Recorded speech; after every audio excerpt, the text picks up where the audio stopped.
প্রথমে আরম্ভই নাম প্রভু করতার, অতি দয়াবান তিনি জগতের সার।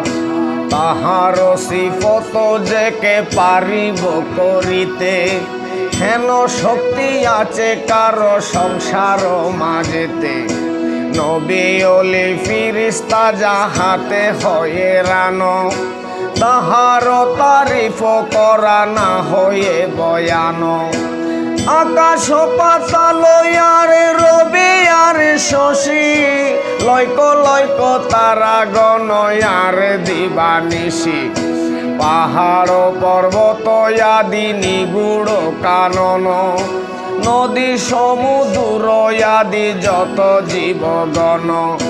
পৃথিবীতে যত সৃজন করিল, সকলি মানবতরে এলাহি যে দিল। কোন রূপে বন্দাগণ আমুদে থাকিবে, চাইয়া পিয়া হরষিতে বন্দেগি করিবে।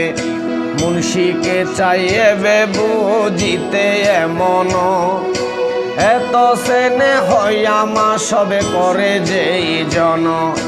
তাহার যে নাম লইয়া হরদমেতে চাই, এবাদত বন্দেগিতে থাকিতে সদায়।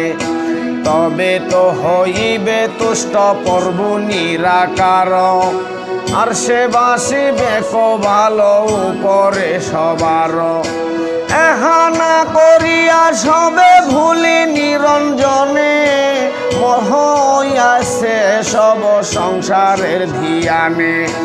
ধরণী লুটিয়া সবে খাইয়ে যে যাহার, সাধন সেবন কিছু নাই করো তার। হুকুম করি দিল যাহা কিছু না করিলে, কি বলিয়া জবাব দিবে পরকালে।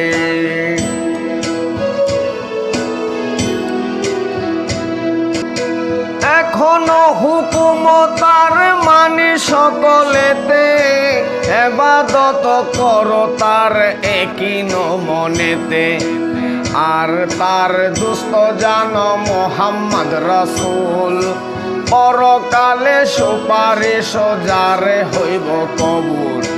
বড়দাতা দয়াবান সেই গুণমণি, উম্মত লাগিয়া অতি আকুল।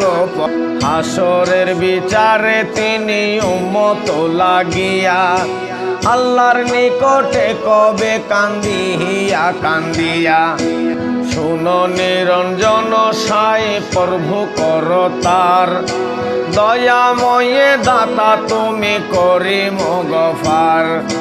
তুমি বিনে কেহ আর নাই ত্রিভুবনে, মেহের নজর করো আমি অধীনে। নেকিতে রাজি সেই বদিতে নারাজ, দেখিয়া শুনিয়া সবে করিবেন কাজ। দেখিয়া শুনিয়া সবে করিবেন কাজ। আসসালামু